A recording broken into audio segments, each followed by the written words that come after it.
Howdy, and welcome to the first episode of Ask a Trump Supporter. This week, we'll be discussing the confirmation of ACB. This week's host is Gage Sattler, the Vice President of Students for Trump at Texas A&M. Gage will sit with fellow Aggies Isaac and Breck, discussing not only the confirmation of ACB, but many other topics as well. Let's go check it out. Howdy, I'm Gage Sattler, Vice President of Students for Trump at Texas A&M. I have Isaac here. He's a student here as well. And nice expression of support right there. I'm going to talk about the confirmation of Judge Amy Coney Barrett to the U.S. Supreme Court. So Judge Amy Coney Barrett was voted out of the Senate Judiciary Committee today, and a full vote is expected to take place in the Senate on Monday to confirm her officially to the court. So, do you think it was justified for her to pass this vote? I would say so, because a lot of people were saying that the Republicans were hypocritical because in 2016, when President Obama announced his nominee to the court, Merrick Garland, they didn't have a vote on him. The reason they didn't have a vote is because they knew they didn't have the votes to confirm him. And when the Senate is controlled by a different party from the president is sort of obliged to nominate someone who the Senate will confirm. And President Obama did not do that. In this case, the Republicans control the presidency and the Senate, the two branches that are responsible for confirming Supreme Court justices. And a term is 4 years, not 3.5 or not 3 and 8 months. And so I definitely think it was a justified confirmation. It's the constitutional duty of the president to nominate a justice and for the Senate to advise and consent to that judge. Well, how do you feel about Ruth Bader Ginsburg's request to not have her position be filled by this president? Does she have the right to ask that?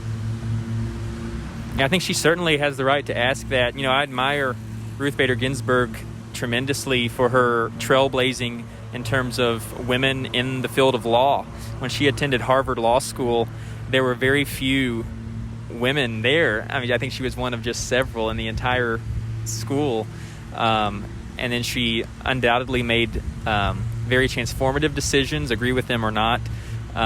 She truly does have an inspiring story fighting cancer for as long as she did as well. However, as much as I respect and admire her and certainly respect her dying wish, it doesn't change the constitutionality of the president nominating someone.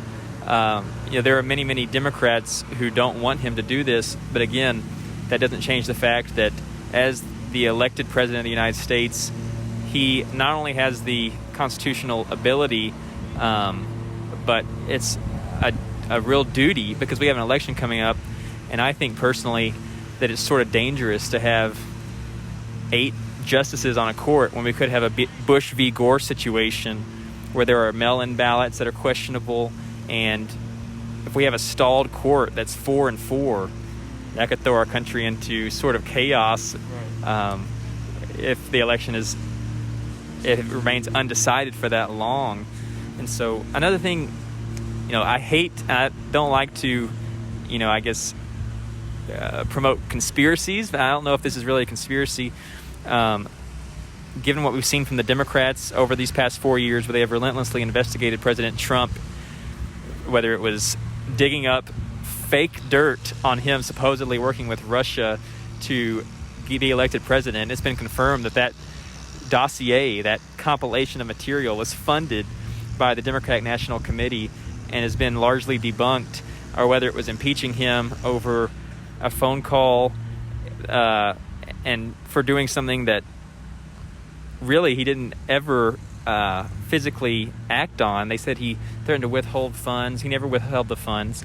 And they said he wanted them to dig into Joe Biden. The president of Ukraine said that never happened. Trump didn't exert any influence over the Ukrainian government. But they still impeached him over it. And so we've seen effort after effort to prevent this president from holding office in the first place, but then also to restrict his ability to carry out his duties. And so as much as I want to think that dying wish is legitimate, all I can say is it wouldn't surprise me if it was manufactured by the Democrats to keep this seat open, because it is a very consequential thing to nominate a Supreme Court justice. So you think it's possible that the Democrat Party requested that her dying wish be that? I'm not saying they requested that, and again, this is just a possibility that I believe in, and I, again, try not to be that. I think a healthy skepticism is a good thing, is what I would say, and regardless of whether you believe it was actually her dying wish, which I would like to believe it was, or whether you believe it's another attempt by the Democrats to limit this president's ability to govern and to keep that seat open to be filled by what they hope is a Joe Biden presidency, it just doesn't change the constitutionality of President Trump nominating and confirming, if the Senate chooses to, Amy Coney Barrett. What are your thoughts on the Senate being the one to confirm it instead of the House of Representatives? So that just goes back to the constitutional role. That's in the Constitution, but right. Do you believe it should be the Senate instead of the House of Representatives? I believe you could argue that it would be both. I think that the reason that it's the Senate, and this is my, I guess, inference, it's not me like saying this is definitively why the founders made it that way. I would need to read more into why they made it that way. But my inference would be that the role of a Supreme Court justice is so vital and so important that they wanted to expedite the process and limit it to the advice and consent of the Senate, because so often we see a bill get, say, written by the House, sent to the Senate, sent back to the House for revisions, sent back to the Senate, sent back to the House. And so I think that the founders simply knew how important it was to fill those seats and wanted to leave it up to the smaller body, because the Senate's significantly smaller than the House. The House, I believe, is about roughly 300 members. I'm off there, but that's around there. They're 435? I believe it's around 400. Okay, yeah, it's a few hundred or 400, whereas the Senate is 50. 100. And so I think that it just expedites the process. Howdy, man. How's it going? I mean, you want to ask us any questions? We're Are y'all both Trump supporters? Yeah, we're talking about the confirmation of Amy Coney Barrett to the Supreme Court. Yeah, I don't know much about politics. I was just wondering. I heard, I literally know nothing. Would you like to sit down? Sure. Dude, sweet. Well, Isaac, thanks for asking us questions. We're gonna get some questions from. What is your name? Breck. Breck. Breck. Yeah, Breck. Okay. Breck. It's nice to meet you, man. I'm Gage. Nice to meet you, Gage. What year are you here? I'm a freshman. All right, good deal. I just mailed in my ballot to vote. I've seen a lot of things like settling for Biden, I guess, and whatnot. I was just wondering, like what y'all think about, why are you voting for Trump in general? Is it like a Christian value? Because I know he's like more Christian based, compared to Biden, ideology wise. I was just curious, why Trump over Biden? Right. That's a great question. I mean, that's kind of the central question in this election. And by the way, my phone is picking up the audio. This is picking up the video. I just don't want you to be like, why is he holding his phone? So for me, the number one issue is the economy. And if you look at the way the economy was performing prior to the arrival of COVID from China, median household income was rising for the first time in many years. The job placement rates of people graduating from college was higher than it has been in many years. Unemployment rate for Black Americans, Asian Americans, Hispanic Americans was the lowest it's been in history, and overall unemployment was lower than it's been, again, in decades, I believe since the 90s. Yeah, I've heard that about the Trump administration, and then I think there was a graph that I saw. It looked like it was just a trend that had started from 2008 after the recession had ended, of unemployment just decreasing consistently since the Obama administration.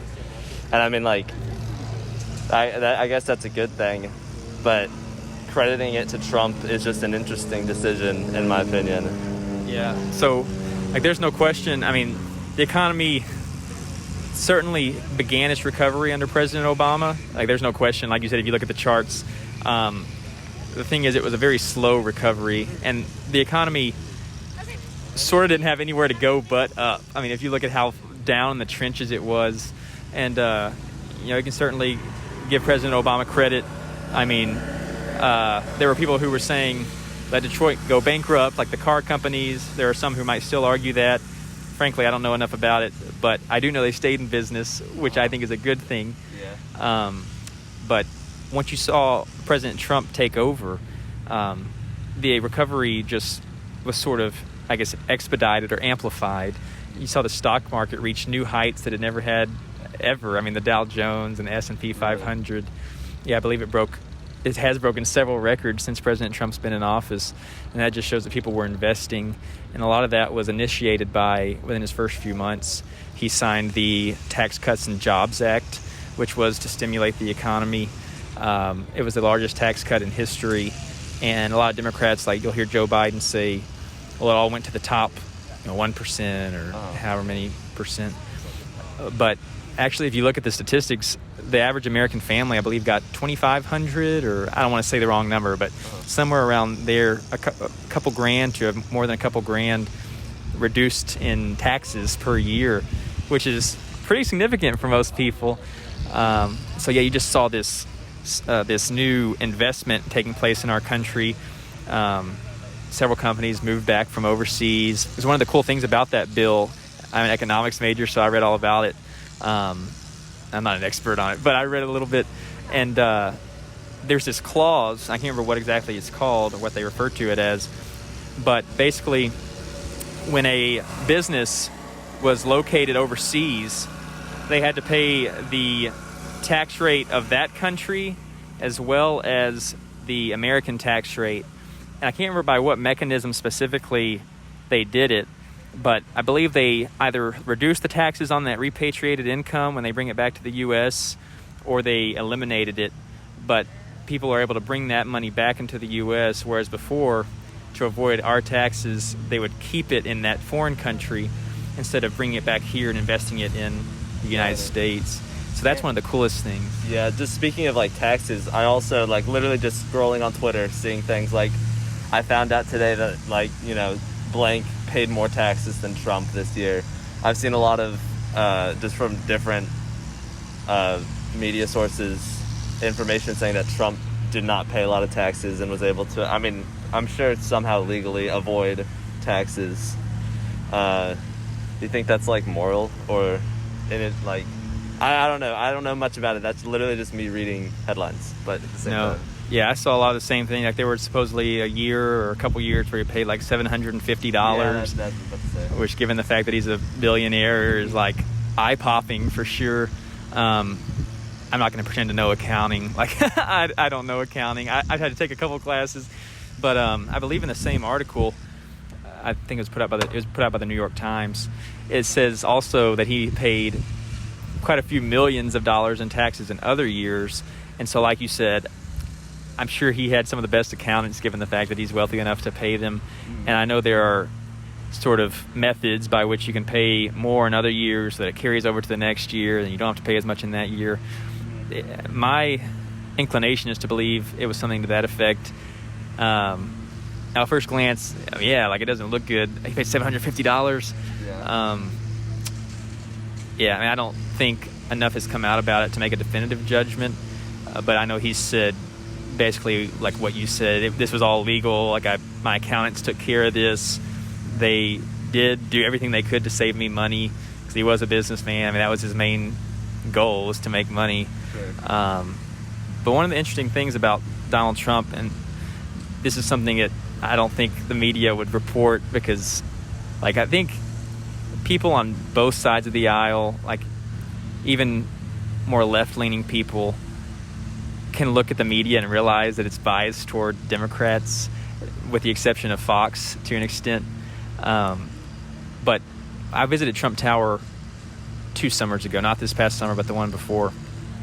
And I just wanted to see kind of one of Trump's properties, because I always heard they were beautiful and high-end. And I went there, and he has a campaign store there, so I bought some campaign gear, and I went to the restaurant there, one of the many restaurants there on site, and was talking to the employees, and they all complimented me on my shirt, and I was like, okay, this is cool. What shirt were you wearing? A Trump shirt that I had bought from the campaign store. I'd already put it on. But it was just cool because many of those workers were minorities. The media narrative has been that, Trump is waging war on minorities essentially, and they very much respected and admired their boss. And that's one of the things I love about President Trump is that he has created more jobs than arguably anyone to run for president in recent memory because he has so many properties. And that's a great thing to give people a livelihood and an income. Whereas politicians such as Joe Biden, basically have created their career in politics, and they go in being, moderate in wealth and income, and then they leave being millionaires oftentimes, and you're like, how did that happen? And I'm not trying to make blanket assumptions, but it does make you kind of wonder, like, people go in and then leave Trump rich. hasn't made money off the election, or I guess his presidency? So if you look at, I know that he definitely donates his salary every year, which I think is a very admirable thing. This year, I think he donated to the CDC to help research COVID vaccines and things such as that. Whether or not he's profited, I know he's had foreign diplomats stay at his properties and things, I believe, which, honestly, I haven't read enough about that to know, like, whether that's illegal. But he left, I know, lifestyle. He's had to cut all his business ties to his hotels and the Trump organization, which he was the head of, and turn it over to his kids. So, I guess if you trust your kids, like, they're still making him as much money as he was, at least. Mm-hmm. But as far as his, I believe it's a $350,000, $450,000 a year presidential salary, he's donated that every year. He's certainly gained fame. So, like, you could argue from that standpoint, like, he's become more famous than he ever was. So there might be more people, like, when they go to a certain city that want to stay in the Trump hotel. But as far as going into it for personal gain, I really don't think he did, man. And I think that's evidenced by the fact that if you look at before he ran, he was, like, admired and celebrated in rap songs and reality TV. He was friends with all these celebrities. Then the minute he ran as a conservative for president, they started roasting him, basically, and calling him racist. And he was friends with Snoop Dogg, and he's friends with, I can't think of the guy's name, but a famous NFL player. He's got, like, many black friends, and so I just think it was more about the conservatism than anything. I was about to say, the race thing has always been an issue because of, like, the wall, and, I know, like, I'm a Mexican. I have, my dad's an immigrant, my grandparents are immigrants. They're legal immigrants, but they're still immigrants, and they know people who are illegal immigrants, and it's just interesting. There's been times where he's referred to illegal immigrants as, like, rapists, and a bunch of things, and he's mentioned, like, some are good people. And I think those comments, like, when you're saying he's waging war against minorities, I don't know if he's intentionally, like, I don't think he's intentionally doing anything to wage war, but there's been statements that he's made, especially recently. He said something about calling it Proud Boys. He was like, he's told them to stand by, and I didn't even know what that was. My roommate was like, hey, Trump just mentioned, like, a white supremacist group and didn't say, like, anything bad about them. You look it up, and, like, the first thing is, like, a group that supports white power. And I think that's kind of interesting. Like, I feel like there's a little bit of reason for people to put Trump as kind of a controversial figure when it comes to race because of the amount of, like, racial incidents he's had. Not racial incidents like he said, she said racial incident, like racial incidents where he says something racist on camera. So that's where that, like, waging war against minorities comes from. Also the border. I know there was still, like, terrible conditions for illegal immigrants at the border during the Obama administration, but it's apparently become worse during the Trump administration, and there was a policy enacted where, like, people who have had, like, okay, so Obama's administration was moving illegals who had been, or deporting illegals who had been in the U.S. for, like, not a long time, compared to where Trump is now deporting illegals who have been in the U.S. for years and have, like, lives here and have jobs and are in the communities. And that's been kind of, like, an issue that I've, just noticed about the race war, I guess. I'll be the first to tell you, like, President Trump doesn't always phrase things in the best way. Like, But on national TV, like, telling a white supremacist group to stand by, I don't even know if that can be, like played off as not being phrased the right way. That's just like, I mean, I know people are kind of, it's improv when you're doing a debate, and it's just what's coming off the top of your head, but if that's what's going to come off the top of someone's head, like, I don't know, that just speaks volumes about, like, their character. If they can say, like, stand by to a white supremacist group instead of, like, I don't know, don't commit hate crimes or push, like, fastest agenda, whatever they were doing. Yeah. I'm with you. I wish he had said it differently. If you, like, look at what he said when he was first asked, like, in that exchange, Chris Wallace was like, will you condemn white supremacy? And he said, sure. And he said, I can't remember, he had a couple of exchanges, and then eventually said, who do you want me to condemn? And they said, Proud Boys. And he said, stand back and stand by. Clarified the next day, I believe, he meant stand down. I mean, what I would just say is, like, look at his previous, again, history. He's won awards from Jesse Jackson for advancing black Americans. He's hired many, many black Americans. He's made economic conditions better for black Americans than they had been for a long, long time. And he's also condemned the KKK and neo-Nazis many times, and the media doesn't talk about it, and they keep asking him, which, I mean, I think personally that's because they want to continue to portray that narrative that he's racist. But then whenever he says things like stand by instead of stand down, and he's inexact with his language, which he often is, I'm with you that it allows them to further that narrative even more.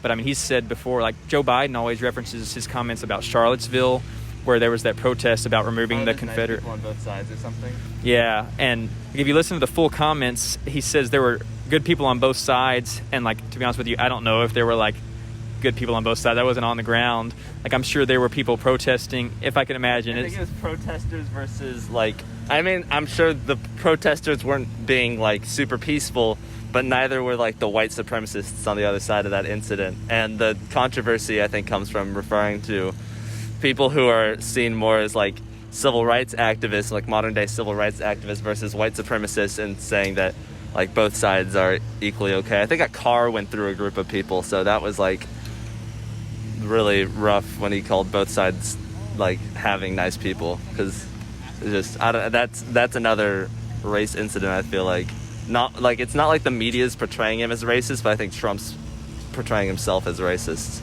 So I think with that statement, like, with the good people on both sides, he was referring to, like, a lot like we have here with Sully right behind us, right? The A&M statue. Like, there are people who are certainly not racist that want Sully to remain standing.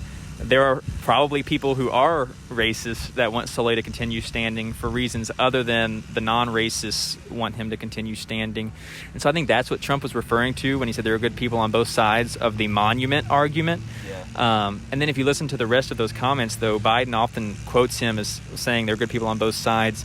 But literally, as soon as he said both sides, he says, and I'm not talking about the neo-Nazis and the KKK, because they should be condemned totally. And so, like I said, man, I mean, he's condemned them over and over throughout his presidency. And so I'm with you, though. Sometimes, I mean, he says things, literally, I was watching that debate, and I was like, you could have said that so much better. And so I'm not defending the way he said it at all, but I truly don't believe he's a racist if you look at his history. And another thing just with race, it's interesting that the base, like Trump's, like, there's bad people that are supporting both Biden and Trump, but Trump's base is interesting, especially if you go to, like, if you've seen, like, the rallies and whatnot. It's typically people who would fly the Confederate flag, you know, openly, and that's just kind of the stereotype that comes with Trump's base, whereas Biden's base is, like, liberal, and I'm on the far, you know, extreme side of being liberal, that's like burning down buildings during riots and whatnot. But I feel like it's just interesting that the racist people gravitate way further towards Trump than they would Biden. And, like, that, not saying that all Trump supporters are racist, just that's a group of people that he attracts way better than Biden. That's because of like his policies, build the wall, and all that kind of stuff. Yeah, I think that probably, man, just what I would say to that is, again, I don't think President Trump comes at those issues from a place of like to use the wall as a specific example, like we want to keep brown people out of our country. Like I truly don't believe that's what he comes at it from the perspective of. I believe he comes at it from the perspective of, like you said, his announcement speech when he said they're rapists and criminals and drug dealers. He said one of the worst phrases. Some of them are good people, which is interesting. Right. Yeah, one of the worst phrase statements he's ever made. Yeah. And he's so made a good amount of those at this point. And again, I'm like not going to deny that. But I think when you look at the statistics, like there is a good amount of crime that takes place at the southern border, a lot of drug trafficking, sex trafficking, a lot of crime that takes place because the southern border is porous. And so building the wall, and again, that wasn't just like Trump's idea. The Border Patrol Union has said we want the wall. It will help us greatly in protecting this country and securing the border. But I think that there are some people, again, like the statue argument, who support those same things for different reasons. And again, Trump has condemned those groups, not always in the most coherent way, but he's always, I mean, you can find statements where he has been very coherent in his condemnations of them. I would say his incoherency in condemning like white supremacist groups has led, especially with the Proud Boys. I've seen tons of like screenshots of like people who are white supremacists like responding towards the stand by statement, and in a bunch of these screenshots, this is like from a lot of them are on anonymous sites, so it's like 4chan and whatnot, but they are like they took that as a message that they were being supported, and it's just interesting that like these slip-ups have like excited white supremacist groups, and it's not the first time that like that kind of thing has happened. Yeah, well, compared to like Biden, he hasn't excited any white supremacist groups. He also, I mean, I don't agree with burning down small businesses and whatnot, but I think that unfortunately, due to just the Civil War and slavery, that minorities in this country are at a disadvantage. Not like they are, in my opinion, at a disadvantage because of the color of their skin, but they're automatically off the bat at a disadvantage economically because, Jim Crow and whatnot did not allow black people, once they were freed, to start accumulating wealth, as quickly as white people were, and this only ended in the 60s. I know my great-grandparents in Austin could not buy land on a specific side of the road, which forced a bunch of minorities into one area of Austin, which when then Austin blew up, everyone's houses in the minority side were not appreciating nearly as quickly as the houses in like the white side of Austin, and like a house is like the biggest investment a person can make.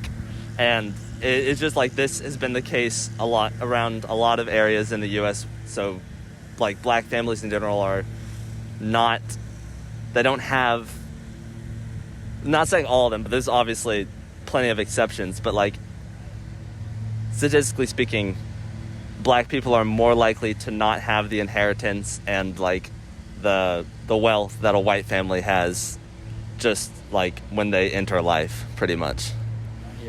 And not saying you can't, like, there's obviously, you can work and you know, put in as much effort as you can to accumulate more wealth, but often a lot of people find themselves trapped in, like, doing multiple minimum wage jobs because, like, college is expensive, the home environment's bad, education was bad, and this is because they're living in low economic areas because they didn't have the resources to, like, attend a school in low income areas. They didn't have the resources to attend a school in high income areas, and it seems to be a loop. And so like when you were saying like crime occurs at the border, it probably does occur at the border. It occurs everywhere where there's just like a huge amount of minorities in one area, because typically like those neighborhoods are like hood areas for a reason, because just in the past that's where they were allowed to buy land, and their houses there have not been able to appreciate as much. It's just like when I hear a lot of Trump supporters, not saying like you would do this or anything, but just like in general, I hear like a lot of the 13% of the population commits like 50% of the crime. I'm sure you heard that you've heard that statistic, right? Yeah. And it's just interesting that's a statistic that I hear a lot of people on the right use, and then they like the conclusion is that it's like a cultural thing, that minorities are going to commit more crimes because like it's in their culture to do so, when really crime is going to be like executed by people in low income areas with low education, which just happens to be minorities because of the disadvantage that they have been in due to like their upbringings and whatnot. Not saying all minorities, I'm just saying like in general when we're talking about low income people that are minorities. Yeah. Well, I was going to say exactly what you said, which is, I don't really think it's a culture thing so much as an education and an income level thing. And again, I just want to touch on this. Like I said, Trump can be articulate at times in the way he says things. But Joe Biden, if you look, one of the biggest divides between Donald Trump and Joe Biden is Joe Biden actually wrote the 1994 crime bill, which is widely considered today to be one of the reasons there are so many black Americans in jail, because it stiffened and lengthened the crimes for nonviolent drug offenses. Whereas President Trump actually signed into law, the Republican-led Senate signed or passed, and then President Trump signed criminal justice reform into law, which is called the First Step Act, and it essentially tries to undo a lot of the damage done to black communities by Joe Biden's bill. And I'm not saying Joe Biden's a racist for writing that bill. I think he thought it was the right thing for the time, because there was a lot of crime taking place at that time. But I think, given what we know now, the First Step Act was a very good bill. And I mean, I think I would encourage you to check that out. Sure. It's a very good bill. I don't know much about it, but that like drug-related crime is it's like the leading cause of incarceration among people and minorities or something, right? Yeah, and a lot of that is what like you hear about the single motherhood rate in like black communities. I think that's a big reason why is like a lot of black fathers over the course of the decades since that bill has been signed have been locked up for many, many years. And really, yeah, when you do that, I mean, I'm sure you know this, like you're not getting at the root of the problem anyway. Like what drug addicts need is rehab, not imprisonment. And so, but I like, you brought up the Civil War and kind of that whole history. And I was just gonna make a quick comment about like the Confederate flags. Like, I'm not defending the Confederate flag. I don't believe the South. We're getting into the Civil War now. I don't believe the South seceded for the right reasons. Like, it's pretty clear they seceded to preserve slavery. But I think that the geographic location of most Republicans is what contributes to, like, you see Republicans flying the Confederate flag sometimes rather than Democrats. Right. I think that's because the Republican Party is predominantly in the South. I mean, there are many Republicans in the North, but I mean, the Confederate flag has been a debate for years. They asked Romney when he was running about the Confederate flag. And so, again, I don't think that Trump brought all these Confederate flag waivers into the Republican Party. I think that's just a geographic thing. And I'm from a small town in southeast Texas. I've seen people wave the Confederate flag my whole life. There are many people I know who fly the Confederate flag, even though I disagree with it and I would never do it. What they mean by it is it's a symbol of Southern heritage. Again, I don't agree with that. But then there are people, like you said, who wave it and they literally mean for it to be racist, like they still do. And but yeah, I think that's a geographic thing. But what do you think? I love what you brought up about, like, there's this debate over, like, it's race, it's culture.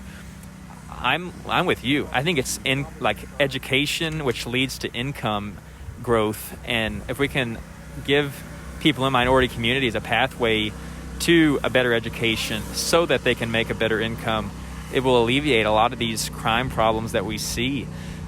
I mean, do you have any like proposals for how we can make that happen? Because I agree with you. Yeah, I don't know too much about like lawmaking and what it's like, what that entails, but I'm sure.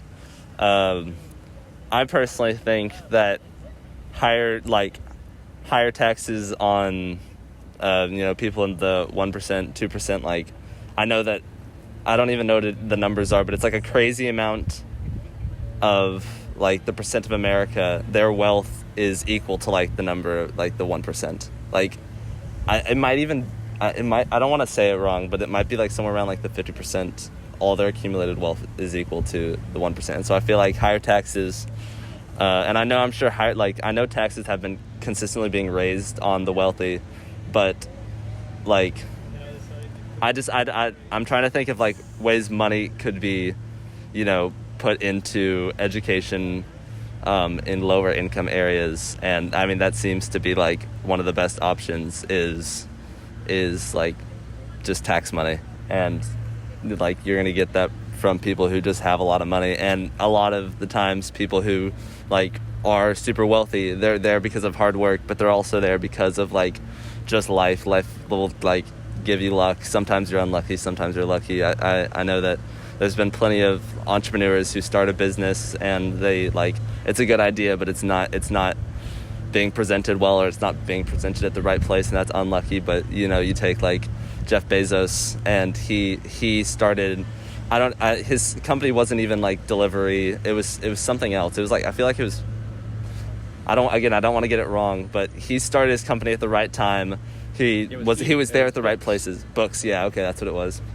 And like that's like, yes, he worked hard, and he like, that's great for him, but the amount of money that like Jeff Bezos and people in that area have is a little crazy compared to like but everyone's people. Like, Jeff Bezos is just as much a person as like a homeless person, even though their circumstances are like vastly different. So I just think it'd be the right move would probably be like enforcing higher tax policies on like the upper class to try and help the lower class, not like directly giving them money, because typically uneducated people, like, they sometimes don't use the money for the right reasons, but like putting it into like schools and whatnot would be the correct option. What do you think about people who say like, if you tax the rich too much, they'll go to other countries? Like Jeff Bezos will relocate Amazon to China, or I think that's already what Trump had actually done with his tax money. He was offshores for there was something like he was paying more money to China than to the U.S. in taxes. I think it just broke yesterday. I haven't read a whole lot, but he did have a Chinese account. Yeah. Like I said, it just broke yesterday, so I haven't actually read that much about it. Well, I mean, I don't know how hard it is to just get a certain amount of money from like just someone in taxes. I feel like if you live in the U.S., I don't know all the ways that you can avoid taxes by moving your accounts to places offshore, but I feel like there's probably a way to avoid that loophole. If it's a loophole that people know about, there has to be some way to stop people in the top 1% from exploiting it. I know I feel like I was at the Caribbean, and all there were banks, and it was like for people who wanted to like move their money offshore. Yeah. And so I feel like there definitely can be something to stop people from just exploiting this. Like, it's clearly a loophole. Right. So I'm with you. Yeah. Well, yeah, I think that education, like I said, is the I guess ladder to a higher socioeconomic standing. I don't think there's any real question about that. Yeah, what do you think about like school choice. Like, have you ever heard about that? Oh, like you're gonna go to a certain school if you live in a certain area? Or So, like, is that it? I don't know. So it tries to basically reverse the effects of that. So yeah, I mean, you're exactly right. Like, so many public schools, or every public school as far as I know, is confined to a certain area. Like, if you live within that area, you're zoned to that school. And a lot of specifically more minority areas, lower income areas, have poorer schools because they're funded by property taxes.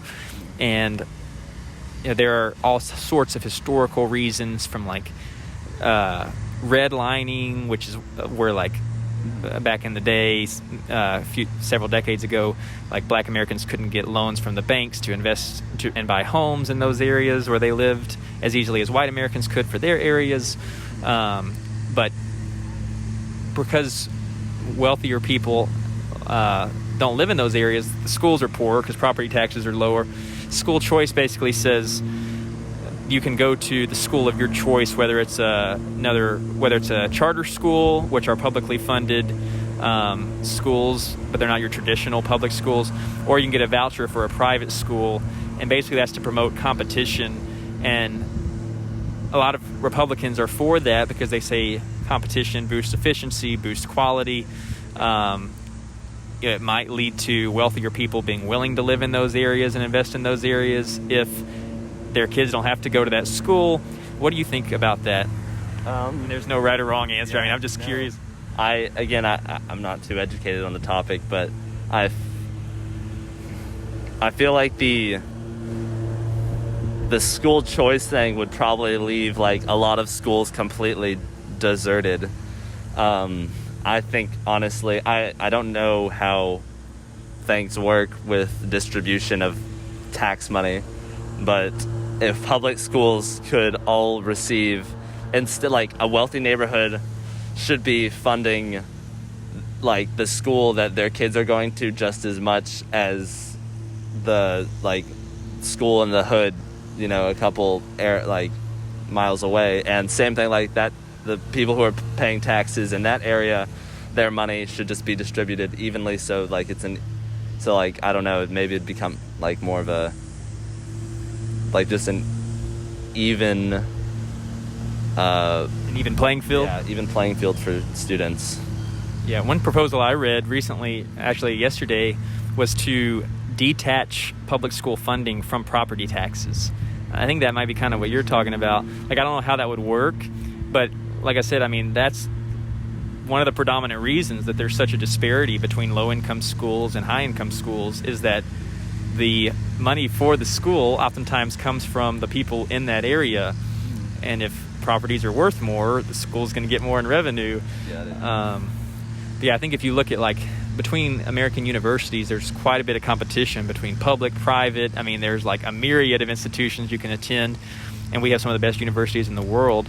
You look at the K through 12 public school system, it's much lower performing compared to other nations, much less efficient.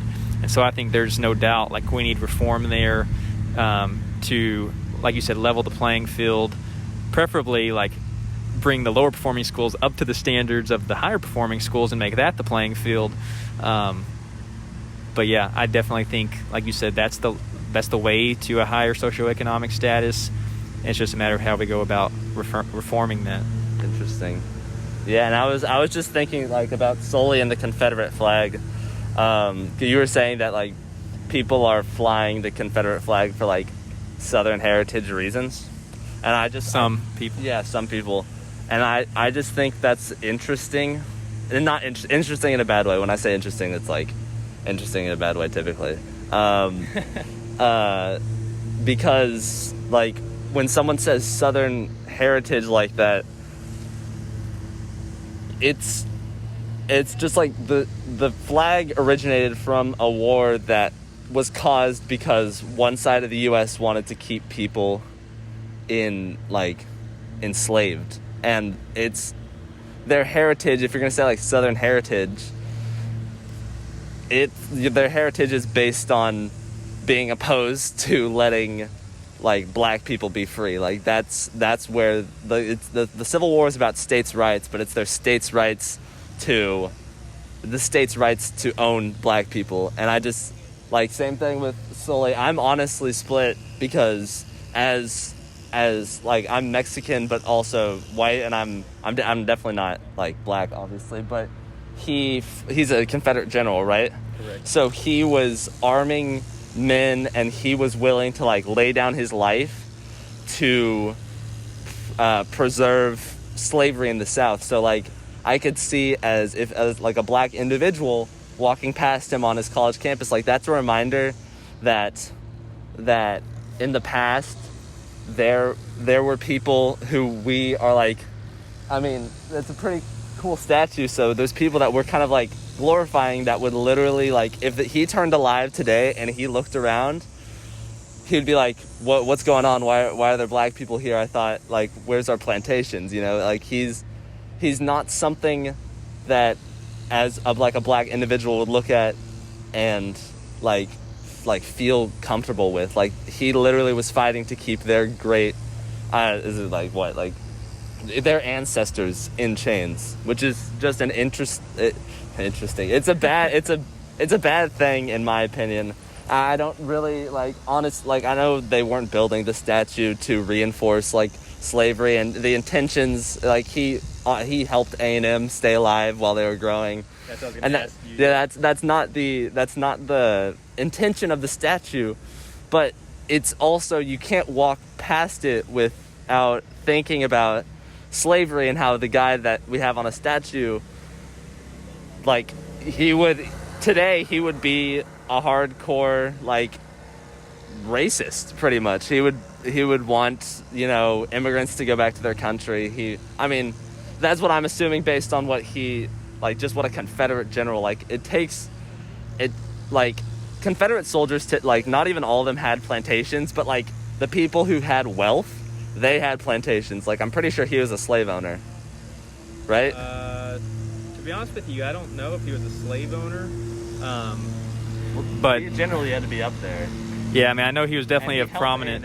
So he probably, like, he didn't help them with words. He probably helped them with money, and you got money in the South through slavery and cotton production and tobacco production. So it's like, to be honest, I'm sure I'm not someone who's been at A&M for super long. I'm a freshman, like, and I know that, like, I bet there's plenty of professors who, like, when they were here, like, they put a penny on his you put a penny on his foot or something during exams. Yeah. Like, it would be hard to see that go or like change, but it's an interesting topic, because as like a black individual probably would not look at him and think of like putting a penny on his shoe for exams. They'd look at that and say, like, that's someone who fought to keep my great grandparents like in chains, you know? Yeah.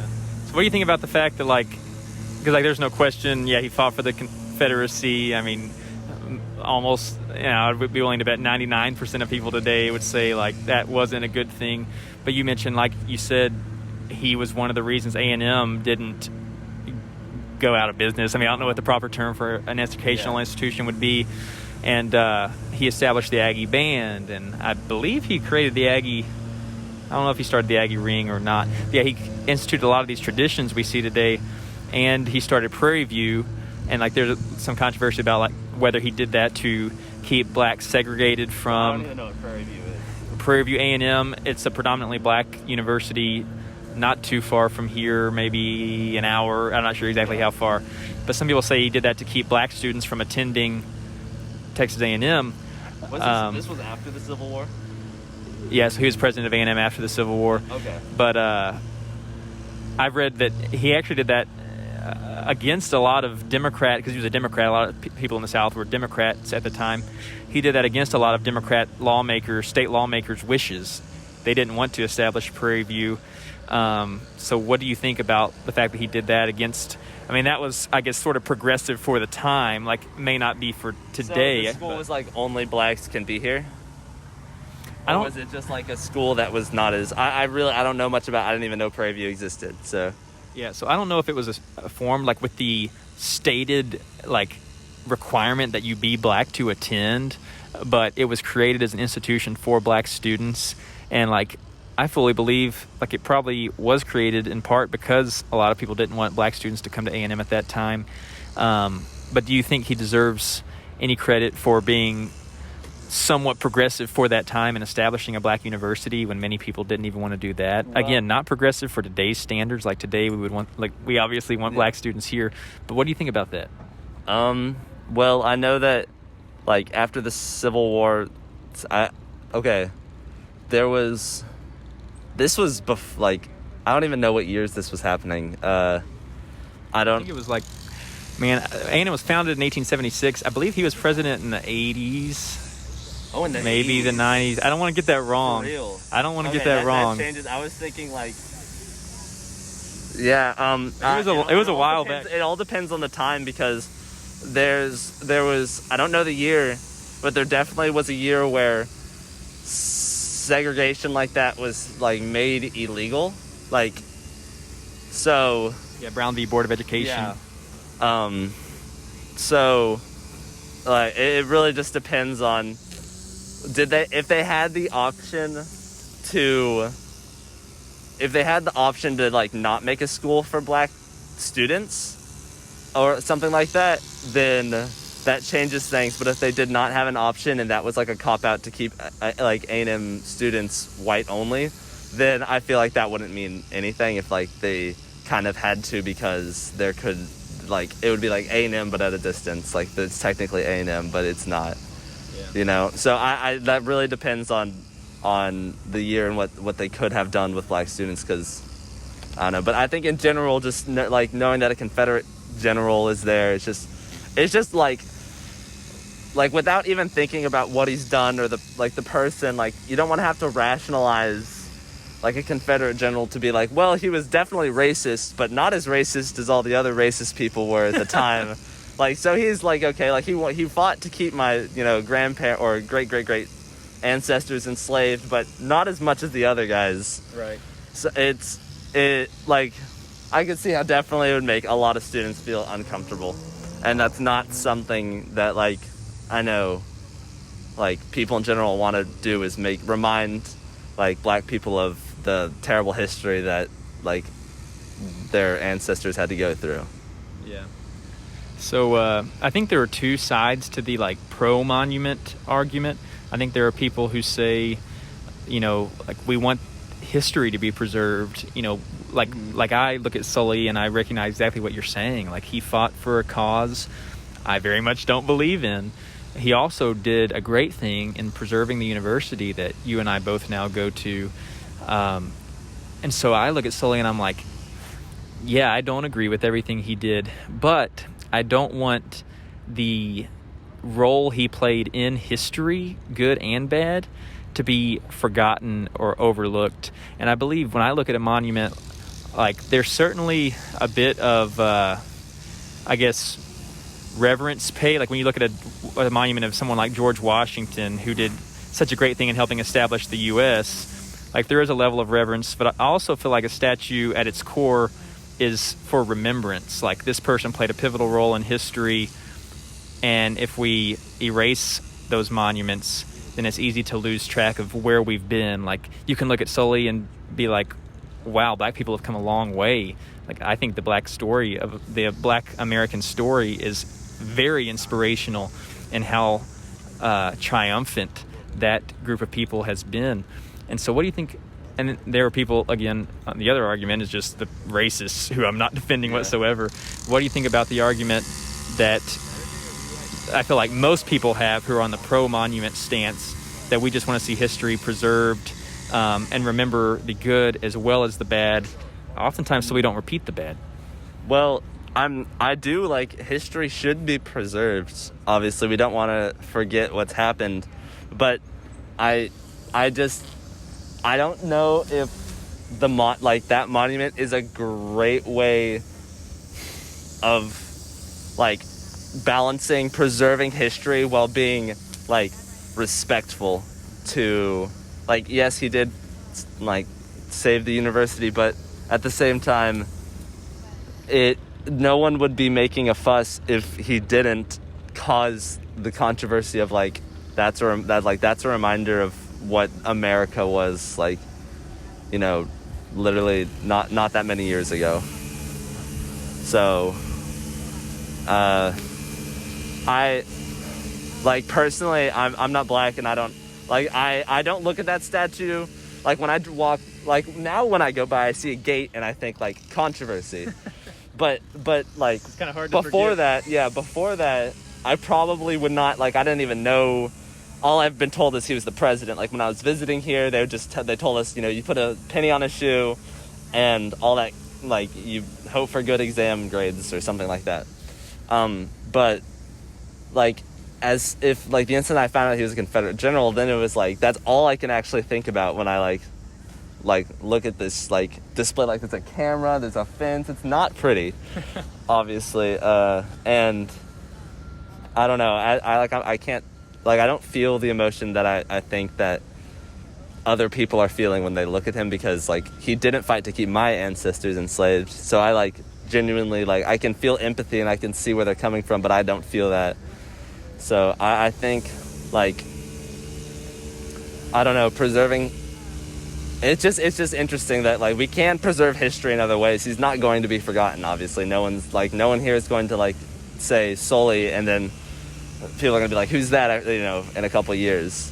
There's books, plenty of history textbooks have tons of, they have, the Confederate flag in history books, for example. And we're not ever going to forget the Confederate flag, but we're also not going to wave it around everywhere. And I feel like that's an extreme example that kind of is similar to this, because the Confederate flag stood for slavery. It stood for, when someone looks at it, they think, racism.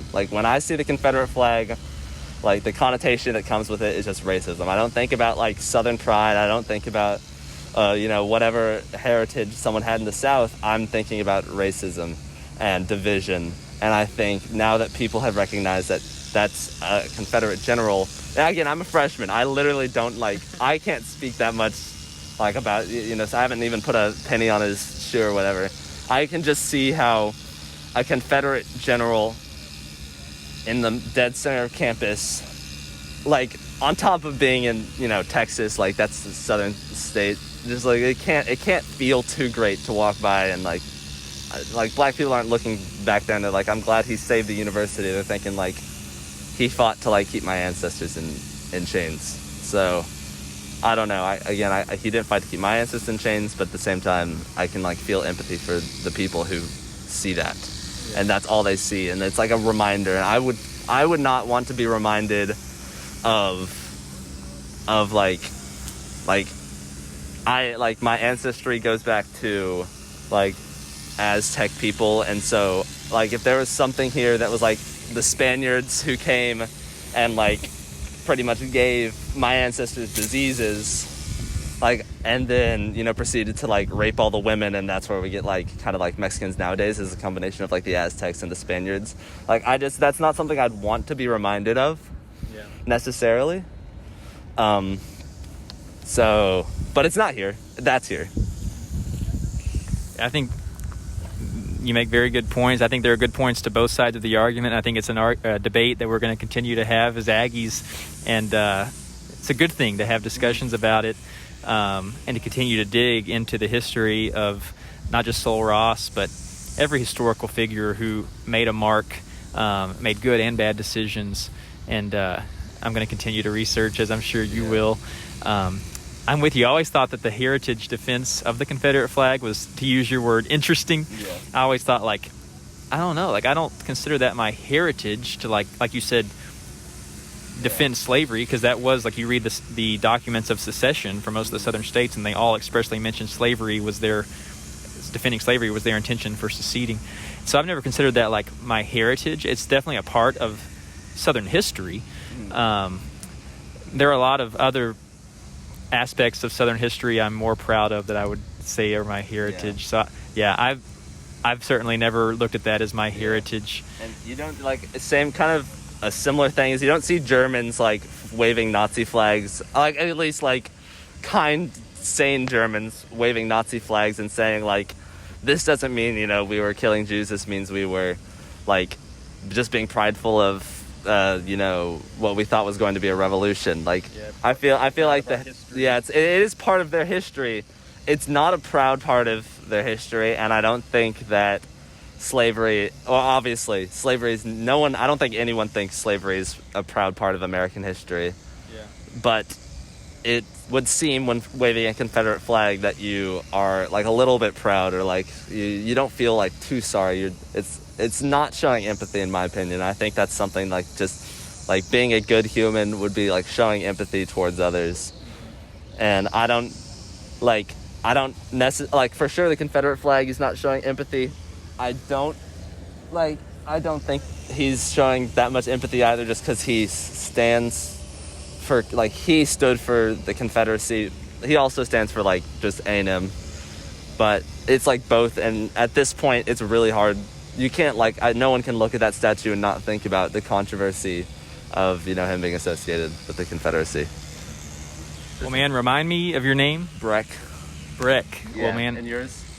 Gage. Gage. Okay, nice to meet you. You too, man. Nice talking with you. For sure. One thing I just want to point out toward the end there, I think our country in general needs more empathy. I think you and I both agree that's very important, to try to see from another person's perspective instead of labeling them this or that. And then I also think it's important, and we both agree, there are aspects of history we can be proud of. There are aspects of history that we can definitely agree are not proud parts of history.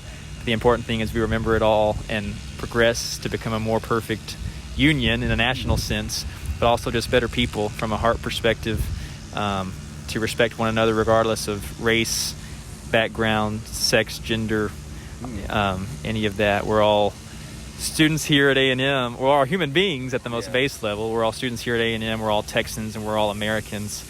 But Breck, thank you so much. This is our first, this is our debut, episode of this new initiative we're doing called Ask a Trump Supporter.